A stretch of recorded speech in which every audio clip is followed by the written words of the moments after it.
Hi, in this video we are going to discuss about density-based clustering. Density-based clustering is basically another approach to clustering in addition to a hierarchical and k-means clustering. As the name suggests, in density-based we actually form clusters based on the density in a given region. So for example, we have three types of data sets here, and we can very clearly see that we have four clusters here, we have three clusters here, and we have four clusters here. So these are all based on the density of points. Okay, now the density of points become major criteria to determine a cluster. The points lying in the low density region are not included in any cluster and are considered as outlier.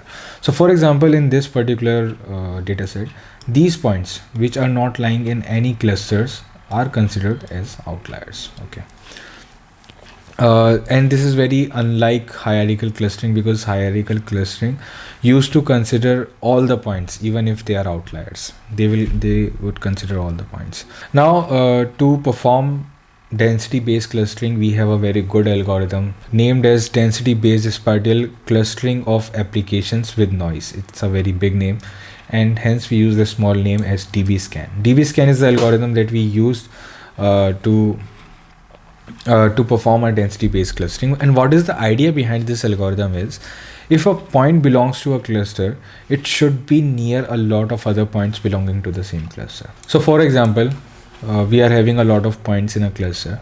The idea is that if a point is belonging to a cluster, then it is lying near the points which are also belonging to the same cluster. This is the basic idea behind this algorithm. Okay, so to analyze or to have this algorithm working, we need two hyperparameters. The first is the radius and second is the density. Radius is represented by epsilon, and density of the cluster is the minimum number of points that we require within the density to qualify it as a cluster. Okay, I know, let's explain it a little further. Suppose we have a point, okay, and we have defined a radius. Okay, so we have formed this radius, and this is the entire region that is covered inside this particular cluster. Now, how many points do we have inside this particular region to make it a cluster? This is what is given by density. Density gives a minimum number of points that we must have inside a region to call it a cluster. The minimum number of points within the radius to form a cluster. Okay, and it is represented by m. All right, so for example, if we take radius as 1 unit, epsilon as 1 unit, and density as 4 points. Okay, so if inside epsilon we are having 4 points, then we will consider that particular region as a cluster. So for example, we are having this data set. Data point is chosen at random. We choose a data point at random, and for example, we have chosen this particular red data point. Okay, and we have drawn 1 unit radius. Okay, we have drawn 1 unit radius, and then we see how many points we are having, including that point as well, inside that region. And we have 6 points, 1 2 3 4 5 and 6. Okay, so since we are having 6 points inside this region, and which is greater than the minimum point required, that means this is a high density region. Okay, and how do we define a low density region? Is, for example, this point dp2. Here we have, for a particular point, we draw a radius of 1 unit, and we see that the number of points inside this region are just 3. We are having just 3 points inside this region, hence we can say that this region is low density region. So this is how this algorithm works. What are the categories in which the points are divided while we are using dbScan? Now when we are using dbScan, all the points in the data set can be classified into either of these 3 categories. We have core points, we have border points, and then we have outliers. What are core points? Core point is the point which has at least m data points including itself in the radius. Basically the center of the clusters we are talking about. The core point is the center of the clusters. Okay, the points which are having at least m points within their r radius, epsilon radius. Okay, What is border point? The point which do not have m number of points in the epsilon radius, but the thing is they are itself a member of a cluster. Okay, so they must have less than m data points in epsilon. For example, this point, if we talk about this is suppose this is the cluster that it is forming. Okay, so it must have less than m points in e radius, which is it is having, and it must be reachable by at least one of the core points. So this is the core point which can reach it. So this is what makes it a border point. So basically, if you just take it very simply, we are having a cluster. The points which are inside are known as the core point. The points which are outside are known as the border point. Simple as that. And what is outlier? Outlier is something which is neither reachable by any cluster, or nor it is having enough data points to call itself a cluster. So that particular point becomes an outlier. Now we have covered a lot of basics about DBSCAN. Now we will see how DBSCAN works. Now DBSCAN works by mapping each of the data point to one of the categories.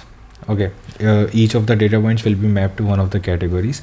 What categories? Either that point is a core point or border point or a outlier. Okay. Then a point is picked at random in the entire data set.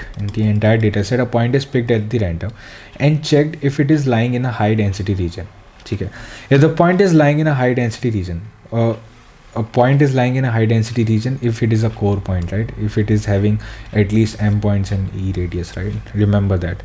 So if a point is lying in a high density region, then all the neighboring points of that particular point are checked. Okay.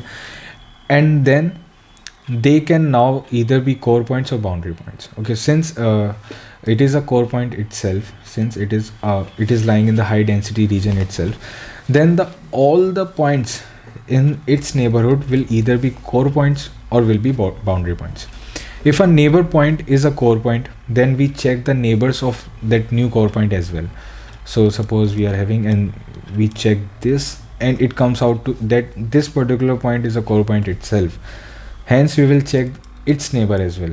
Now this process is repeated until all the core points are scanned. Okay, the entire cluster is straight.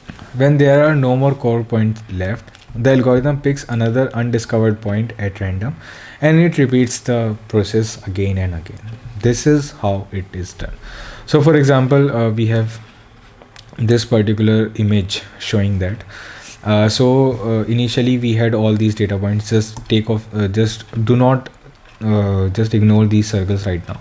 Yeah, so our algorithm picked this particular point as initial point, and the value of m here is 5. Okay, so it see that there are 5 points in this region, so that means this is a high density region. So it will check for all the neighboring elements of all the neighboring points of this region. Okay.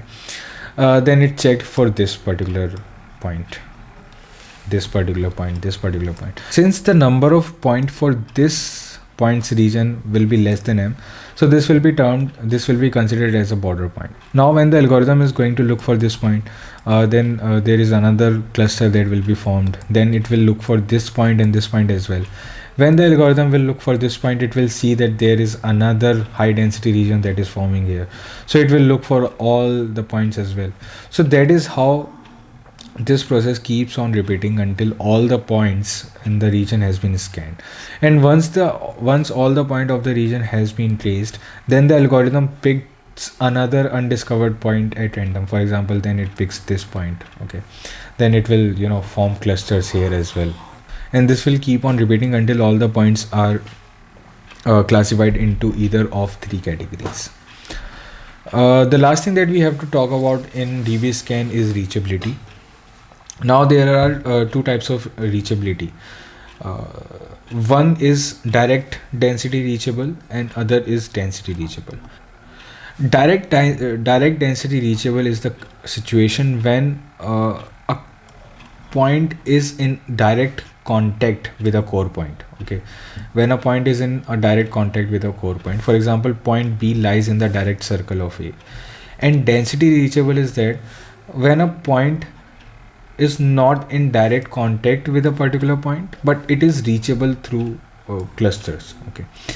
Point C, for example, point C does not lie in the direct circle of point A, but there exists a path to reach from A to C. So this is a density reachability. So this was about the density based clustering. In the next video, we are going to discuss some of the points from one of my assessments.